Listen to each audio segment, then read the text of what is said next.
நிறைய மேஷராசிக்காரர்களுக்கு இந்த 7.5 சனி தொடங்கிய பிறகு ஏதோ ஒரு விஷயத்தை இழந்தது போல், ஏதோ ஒரு விஷயத்தை பறி கொடுத்தது போல், கஷ்டத்திலும் நஷ்டத்திலும் வரவேண்டிய அந்த சம்பத்துக்கள் பேமெண்ட் வராமல் நிறைய இடங்கள்ல தலை குனிந்து அவமானப்பட்டு துக்கங்களை ஜீரணித்துக் கொண்டு வெளியே சொல்ல முடியாத ஒரு சூழ்நிலையில் மாட்டிக்கொண்டார்கள்.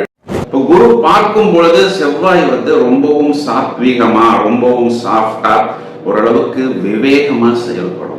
குரு பார்வையை இழந்த பிறகு இந்த செவ்வாய் கொஞ்சம் பராக்கிரமமாக, அதாவது ஒரு போர் குணம் கொண்ட ஒரு நபராக, சில நேரத்துல கொஞ்சம் மூர்க்கத்தனம் நிறைந்த ஒரு நபராகவும் செயல்படும். இவ்வளவு நாள் நம்ம அடி வாங்கி மிதி வாங்கின விஷயங்களை எல்லாம் நம்ம சரி கட்டணும் அப்படின்னா நமக்கு நிறைய லாபம் வேணும்னு கொஞ்சம் வேகமா நாம பயணிக்கும் பொழுது அதனால் சில பிரச்சனைகளும் தொந்தரவுகளும் வராமல் பாதுகாத்துக் கொள்ளவும். 6ஆம் இடம் அப்படிங்கிறது பார்த்தோம்னா நாம் அவமானப்படக்கூடிய இடம், நாம் தோல்வி அடையக்கூடிய இடம். அப்போ இந்த நடு வயதில் இருக்கக்கூடிய நபர்கள் இந்த ஆபீஸ்ல யாராவது ஒரு ஃப்ரெண்ட்ஷிப்பு, ஒரு எக்ஸ்ட்ரா அஃபேர், அதுவும் கணவனை இழந்த பிரிந்த, மனைவியை இழந்த பிரிந்த ஒரு நபர் மூலம் வரும். ஆரம்பத்துல அப்படியே கொஞ்சம் சில்லுன்னு குழு குழுன்னு ஒரு ஃபேண்டசியில் இருப்பது போல் தோன்றும்.